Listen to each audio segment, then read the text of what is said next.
सुहाना की जेठानी अपने मायके गई तो उसके जेठ की देखभाल उसके ऊपर छोड़ गई। सुहाना जब अपने जेठ के साथ रात में अकेली थी तो घर में सुहाना की उम्र 23 साल है और फिगर बहुत अच्छा पर बहुत खूबसूरत है। उसकी अभी कोई बच्चे नहीं हैं और उसका पति दूसरे शहर में नौकरी करता है। सैलरी बहुत अच्छी ना होने की वजह से वे सुहाना को साथ लेकर नहीं गया, क्योंकि वे वहाँ लड़कों के साथ शेयर करके रहता है। वैसे तो सुहाना दिखने में बहुत ही खूबसूरत दिखती थी, लेकिन फिर भी अपने आप को संवारने पर बहुत ध्यान देती थी।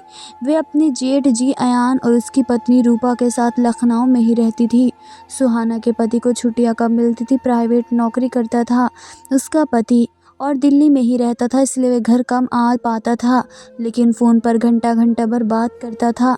दिन का समय तो सुहाना अपनी जेठानी रूपा और उसके बेटे ऋतिक के साथ बिता लेती है, पर रात को उसे जल्दी नींद नहीं आती, क्योंकि पति साथ नहीं होता तो उसकी कमी उसे बहुत सताती। वे जवान थी, उसका कभी कभी तो मन करता था कि काश उसके पति उसे भी अपने साथ ले जाते, क्योंकि रात को जेठ जी के कमरे से बहुत ही अजीब आवाज़ें आती थी। एक बार की बात है, जब उसकी कमर में दर्द हो रहा था तो उसके जेठ जी का बेटा ऋतिक, जिसकी उम्र 14 साल की थी, बोला, चाची जी आपकी मालिश कर दूं, शायद आराम मिल जाए। तो सुहाना बोली, तू कर देगा मेरी मालिश? और वे मान गया और उसने तेल से मालिश करनी शुरू कर दी, जिससे कि सुहाना को बहुत ही आराम मिल रहा था। और ना जाने क्यों सुहाना जो आग दबाए बैठी थी वह सुलगने लगी थी। सुहाना ने खुद को समझाया कि वह शादीशुदा है और ऋतिक की उम्र बहुत कम है। उस दिन तो सुहाना ने खुद को समझा लिया, लेकिन वह अंदर ही अंदर तड़प रही थी। एक दिन अचानक उसके जेठ की पत्नी को मायके जाना पड़ा, क्योंकि उसकी माँ की तबीयत ठीक नहीं थी। उसके साथ उसका बेटा ऋतिक भी जा रहा था। उनकी नानी उसे देखना चाहती थी। रूपा ने सुहाना से कहा, मैं तेरे जेठ जी को फ़ोन पर सब कुछ बता दूंगी, तू बस घर का ख्याल रखना और उनको खाना खिला देना। रात में यह कहकर बस में निकल गई। रात को उसके जेठ जी जब घर आए तो सुहाना कुछ काम कर रही थी। उसके जेठ ने उसे नोटिस नहीं किया और सीधा रूम में नहाने चले गए। कुछ देर के बाद जेठ जी की आवाज़ आई, रूपा ज़रा तौलिया देना। तब सुहाना समझ गई कि जेठ जी को शायद पता नहीं चला कि उनकी पत्नी मायके चली गई है, तो वे खुद फटाफट उनको तौलिया लेकर पहुंच गई। और उसने जैसे ही दरवाज़ा खटखटाया, जेठ जी ने अचानक उसे अपनी बीवी समझकर वॉशरूम के अंदर खींच लिया। उसके ऊपर शॉवर से पानी गिर रहा था। सुहाना अपने जेठ जी से हाथ छुड़ाने की कोशिश करने लगी, लेकिन वे शावर के पानी से पूरी तरह से गीली हो गई। उसे बहुत शर्म आ रही थी। उसके जेठ ने जैसे ही सुहाना की आवाज़ सुनी, तुरंत उसे अपनी तरफ घुमाया और उसका चेहरा देखकर हड़बड़ा गए। सुहाना भागकर बाहर आ गई। बाहर आते ही उसका दिल ज़ोर ज़ोर से धड़कने लगा। उसने तुरंत अपने कपड़े चेंज किए और उसके जेठ जी नहाकर बाहर आए और डाइनिंग टेबल के पास रूपा रूपा चिल्लाने लगे। सुहाना को बहुत शर्म आ रही थी, लेकिन उसकी आवाज़ सुनकर सुहाना उनके पास आई और वे झुकी नज़रों से बोली, दीदी अपने मायके गई हुई हैं, आप बैठिए, मैं खाना लगा देती हूँ। उसके जेठ जी बोले, अरे हाँ, उसने फ़ोन किया था लेकिन मैं बिज़ी था इसलिए कॉल नहीं उठा पाया। जेठ जी कुर्सी पर बैठ गए और सुहाना ने खाना खिला दिया। उसकी नज़र उठ ही नहीं रही थी उनके सामने। तभी उसके जेठ जी ने पूछा, खाना खाया? वे बोली, आप खा लीजिए, मैं बाद में खा लूँगी। जेठ जी ने सुहाना का हाथ पकड़ा और बोले, सॉरी, मैंने तुम्हें रूपा समझ लिया था। सुहाना ने कहा, कोई बात नहीं जेठ जी, मैं समझ चुकी हूँ कि वे सब गलती से हुआ था। और वे बोले, अगर तुमने मुझे माफ़ कर दिया तो साथ में ही बैठकर खाना खाओ ना। सुहाना ने कहा, ठीक है। फिर उन दोनों ने साथ में बैठकर खाना खाया और बहुत सारी इधर उधर की बातें करी। फिर सुहाना बर्तनों को समेटने लगी। उसकी जेठ जी बोले, रहने दो, सुबह कर लेना, ये सब अभी जाकर सो जाओ। सुहाना बोली, सुबह भी तो मुझे ही करना है तो मैं अभी ही क्यों ना कर लूँ। ये बोलकर वे काम करने लगी तो उसके जेठ जी उसके साथ बर्तन साफ़ करने लगे। वे बोली, आप रहने दो, मैं खुद कर लूँगी।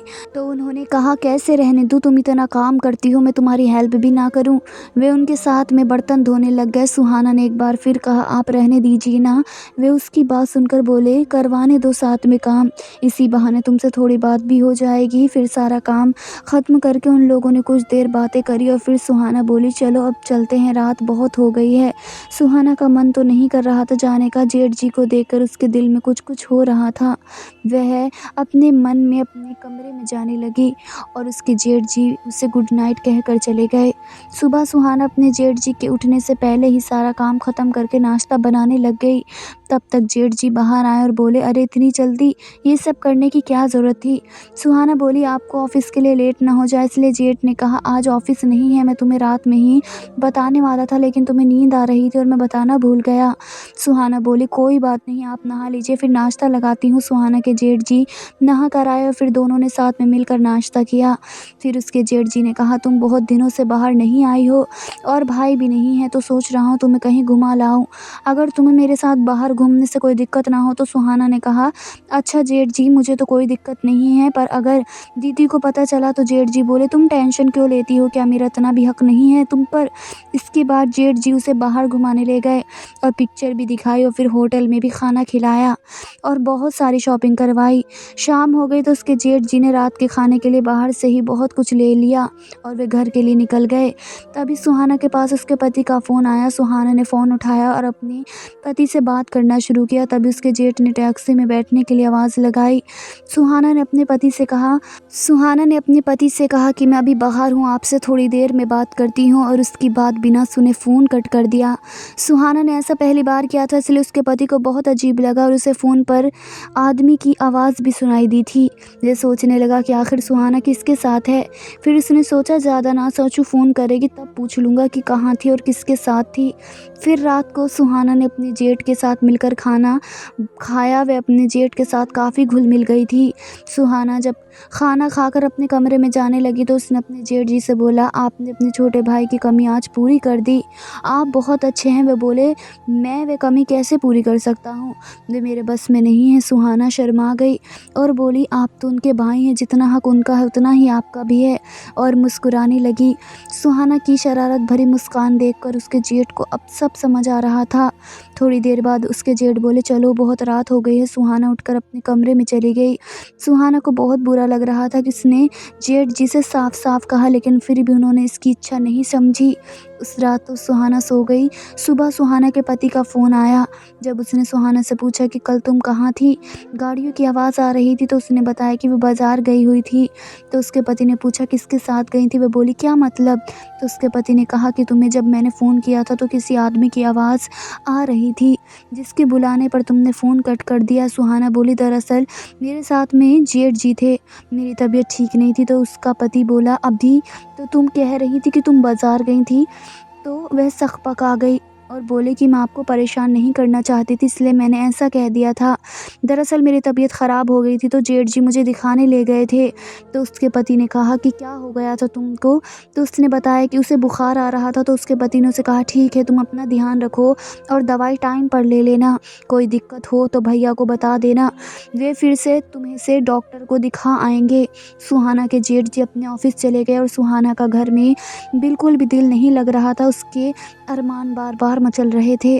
सुहाना ने अपने जेठ को फ़ोन लगाया।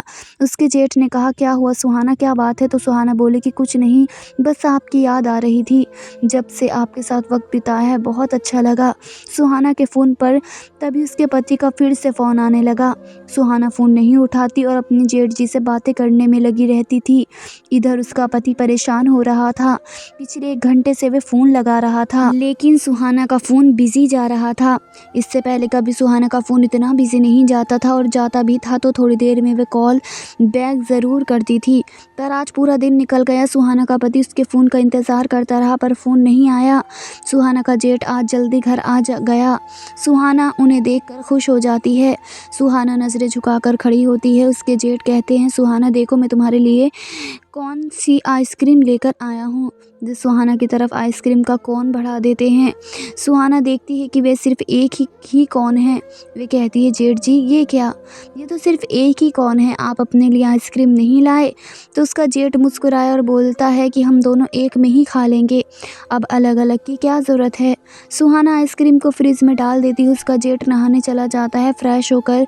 जब उसका जेठ बाहर आता है तो वे सुहाना को आवाज़ लगाता है। सुहाना उसके लिए खाना लगा देती है। दोनों साथ में मिलकर खाना खाते हैं और उसके बाद सुहाना आइसक्रीम लेकर आती है और वे अपने हाथों से अपने जेठ को आइसक्रीम खिलाती है और दोनों मिलकर उस आइसक्रीम को खाते हैं। उसका जेठ उससे कहता है कि अब तो तुम्हें बोरिंग नहीं लग रहा है ना। मेरे भाई की क्या अभी भी तुम्हें याद आती है? तो सुहाना कहती है कि नहीं, अब तो मुझे उसकी बिल्कुल भी याद नहीं आती है। आज तो मैंने उनसे फ़ोन पर ज़्यादा बात भी नहीं की। तो सुहाना के जेठ जी उसका हाथ अपने हाथ में लेते हुए कहते हैं कि वैसे अगर तुम चाहो तो मैं अपने भाई की सारी कमी पूरी कर सकता हूँ। सुहाना ये सुनकर पानी पानी हो गई, क्योंकि सुहाना अपने जेठ का इशारा समझ गई थी। वे अब कंफ्यूज थी कि अपने रूम में जाए या जेठ जी के। उसका जेठ भी समझ चुका था कि सुहाना उससे क्या चाहती है। उसके बाद सुहाना के जेठ उसे बाहों में उठाकर अपने कमरे में ले जाते हैं। सुहाना बहुत ज़्यादा खुश होती है, क्योंकि बहुत दिन से उसकी इच्छा थी कि उसे ये मज़ा मिल सके जो कि उसके पति के दूर रहने की वजह से उसको बहुत दिन से नहीं मिला था। जेठ बोले कि सुहाना, आज तुम्हारे पति की सारी कमी पूरी हो जाएगी। उसके बाद उन्होंने सुहाना को अपने बेड पर लिटा दिया और दोनों लोगों ने मिलकर जवानी का खेल खेलना शुरू कर दिया। जवानी का खेल अपनी चरम पर था। कमरे के बाहर तक सुहाना की आवाज़ें ज़ोर ज़ोर से आ रही थी। तभी किसी ने दरवाज़ा खोला और लाइट जला दी। सुहाना और उसके जेठ जो पूरी मस्ती में थे, इसलिए उन्हें होश ही नहीं था कि कब दरवाज़ा खुला, कब लाइट जली। जब उन्हें होश आया तो दरवाजे पर जैसे ही उनकी नज़र पड़ी, उन दोनों के तो तोते ही उड़ गए। अब उन्हें काटो तो जैसे खून ही ना। सामने जो खड़ा था वह कोई और नहीं बल्कि सुहाना का पति था। उसको देखते ही सुहाना अपने आप को चादर से ढकने लगी और उसके जेठ जी ने भागकर अपने कपड़ा पहनना शुरू कर दिया। सुहाना का पति बहुत ज़्यादा गुस्से में था। उसकी आंखें एकदम लाल हो गई थी। उसने अपने भाई को ज़ोरदार थप्पड़ मारा और बोला कि भैया, आप अपने ही भाई को धोखा दे रहे थे। मैंने तो कभी सोचा भी नहीं था कि आप मेरी बीवी के साथ ऐसा करेंगे। सुहाना अपने पति को देखकर रोने लगती और कहने लगती है कि देखो, तुम बिल्कुल सही समय पर आ गए। तुम्हारे भाई मेरे साथ ज़बरदस्ती कर रहे थे। जैसे ही ये बात सुहाना का जेठ सुनता है, उसको तो होश ही उड़ जाते हैं। वे कहता है, सुहाना, तुम ये कैसी बातें कर रहे हो? तुम तो अपनी मर्ज़ी से मेरे साथ आई थी और तुम खुद चाहती थी कि मैं तुम्हारे साथ ये सब करूं। सुहाना इन सब बातों को इनकार करने लगती है और रोने लगती है। सुहाना का पति उसके पास जाता है और सुहाना उसे देखकर ज़ोर ज़ोर से रोना शुरू कर देती है। थोड़ी देर के बाद ही एक ज़ोरदार तमाचा सुहाना के गाल पर लगता है और ये देखकर सुहाना चौंक जाती है। उसका पति कहता है कि क्या तुम्हें मैं बेवकूफ़ लगता हूँ कि तुम कुछ भी कहोगे और मैं समझ नहीं पाऊँगा? मैंने तुम्हारी और भैया की बातें सुनी है। शायद तुम्हें ये याद नहीं होगा, इस घर की दूसरी चाबी मेरे पास रहती है, क्योंकि मैं जब भी आता हूँ देर रात ही आता हूँ तो घर में कोई परेशान ना हो, इस वजह से मैं एक चाबी अपने साथ लेकर जाता हूँ। और आज जब तुमने कहा कि तुम्हारी तबीयत ठीक नहीं, तो मुझे तुम्हारी फ़िक्र होने लगी और तुमने मेरा फ़ोन भी नहीं उठाया। पहले फ़ोन बिज़ी जा रहा था, फिर फ़ोन स्विच ऑफ हो गया, तो मुझे तुम्हारी बहुत चिंता होने लगी। इसलिए मैंने इमरजेंसी में छुट्टी ली और मैं तुरंत दिल्ली से लखनऊ के लिए निकल गया। यहाँ आते आते मुझे रात हो गई और मैंने दूसरी चाबी से घर का दरवाज़ा खोला और अपने कमरे में गया। वहाँ देखा तो तुम थी ही नहीं। मुझे लगा कि तुम किचन में होंगी। मैं किचन में गया तो तुम वहाँ भी नहीं थी। फिर भैया के कमरे से आवाज़ें आ रही थी, जबकि मुझे तुमने ही बताया था कि भाभी अपने मायके गई हुई हैं। मुझे पहले लगा कि शायद तुम हो क्या अंदर, लेकिन फिर मेरा दिल नहीं माना। तो मुझे लगा कि नहीं, ऐसा नहीं है कि तुम भी कहीं गई होंगी और भैया किसी लड़की को लेकर आए हैं। ये सोचकर मुझे भाभी के लिए बहुत बुरा लगा। मैंने सोचा कि मैं भैया को रंगे हाथों पकड़ लूँगा और उन्हें उनकी गलती का एहसास दिलाऊँगा। लेकिन यहाँ तो जब मैंने दरवाज़ा खोला तो सामने का नज़ारा देखकर मुझे मेरी गलती का एहसास हो गया कि मैंने तुम जैसी लड़की से शादी की। तुम लोग तो इतना ज़्यादा खोए हुए थे कि मैं 5 मिनट से यहाँ खड़ा तुम्हारा गंदा खेल देख रहा था और तुम्हें एहसास भी नहीं हो रहा था। और उसमें कहीं से भी ऐसा नहीं लग रहा था कि ये आदमी तुम्हारे साथ ज़बरदस्ती कर रहा है। सुहाना का पति अपने भाई की तरफ देखते हुए कहता है कि हाँ, ये आदमी, क्योंकि आप आज से भाई कहलाने लायक नहीं हैं। उसके बाद सुहाना का पति उस घर से निकल जाता है। सुबह सुहाना की जेठानी वापस लौट आती है, उसके साथ सुहाना का पति भी होता है। सुहाना के जेठ और सुहाना ये देखकर चौंक जाते हैं। सुहाना के पति ने अपनी भाभी को सब कुछ बता दिया होता है। सुहाना की जेठानी बुरी तरह से रो रही होती है और अपने पति को मार रही होती है। वह कहती है कि आखिर मेरे प्यार में क्या कमी थी जो कुछ दिन में यहाँ से गई तो तुम्हें ये सब करने की ज़रूरत पड़ गई, वह भी अपने ही भाई की बीवी के साथ। क्या तुमने एक बार भी अपने बेटे के बारे में सोचा कि उसे पता चलेगा कि उसका बाप अपने ही भाई की बीवी के साथ ये सब कर रहा है तो उसे कैसा लगेगा? तुम लोगों ने अपनी कुछ देर के मज़े के लिए हमारी ज़िंदगियाँ ख़राब कर दी, हमारे विश्वास को तोड़ दिया। सुहाना की जेठानी अपना सामान पैक करने लगती है। ये देखकर सुहाना के जेठ उसे रोकने लगते हैं, समझाने लगते हैं, कहते हैं कि मुझे माफ़ कर दो, आज के बाद ये गलती कभी नहीं होगी। लेकिन सुहाना की जेठानी साफ शब्दों में कह देती है कि ये गलती नहीं है, ये जानबूझकर किया गया गुनाह है। और इसकी कोई भी माफ़ी नहीं होती है। अब तुम आज़ाद हो, जो चाहे सो करो, और मैं तुम्हें बहुत जल्द तलाक के कागज़ भेज दूँगी और मैं अपने बेटे को भी तुम्हारे साये से दूर रखूँगी, क्योंकि तुम्हारी परछाई उस पर पड़ गई तो वह भी तुम्हारे जैसा ही धोखेबाज न हो जाए। सुहाना का पति भी सुहाना को छोड़ देता है और उससे तलाक दे देता है। अब सुहाना कहीं की नहीं रह गई होती है, क्योंकि उसने अपने जेठ को इन सब में फंसाने की कोशिश की होती है और इन सब किए का इल्ज़ाम उसके सर पर डालने की कोशिश की होती है। इसलिए अब वह अपने जेठ के पास भी नहीं जा सकती थी। सुहाना के जेठ और सुहाना बुरी तरह से रो रहे होते हैं और सुहाना का पति अपनी भाभी को लेकर उस घर से चला जाता है। सुहाना की जेठानी अपने मायके चली जाती है और सुहाना का पति दिल्ली वापस चला जाता है। कुछ दिनों बाद सुहाना के पास तलाक के कागज़ आ जाते हैं और सुहाना का उसके पति के साथ तलाक हो जाता है और अब सुहाना पूरी तरह से बर्बाद हो चुकी थी। वह अपने मायके में अपनी ज़िंदगी गुजार रही थी। उसके मायके में ज़्यादा पैसे नहीं थे तो उसके घर वाले उसे खूब ताने मारते और सारा काम भी उसी से करवाते और सुहाना के जेठ का भी हंसता खेलता परिवार बर्बाद हो गया था।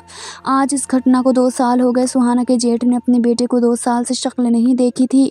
वो उस घर में अब अकेला रहता था। दोस्तों, रिश्ते विश्वास की नाजुक डोर से बंधे होते हैं। चंद पलों के मज़े के लिए जब रिश्तों को धोखा दिया जाता है तो उसके नतीजे कुछ इस तरह होते हैं। जो लोग आपसे प्यार करते हैं उसकी इज़्ज़त करें, उनसे प्यार की इज़्ज़त करें। प्यार करने वाले जीवन साथी बहुत मुश्किल से मिलते हैं। अगर आपको ऐसा कोई मिलता है तो उसके साथ धोखा ना करें, वरना आपको पछताना पड़ सकता है। धन्यवाद दोस्तों। आपको हमारी कहानी कैसी लगी हमें नीचे कमेंट बॉक्स में अपनी राय ज़रूर बताइएगा और हमारे चैनल को सब्सक्राइब ज़रूर करिएगा। धन्यवाद दोस्तों।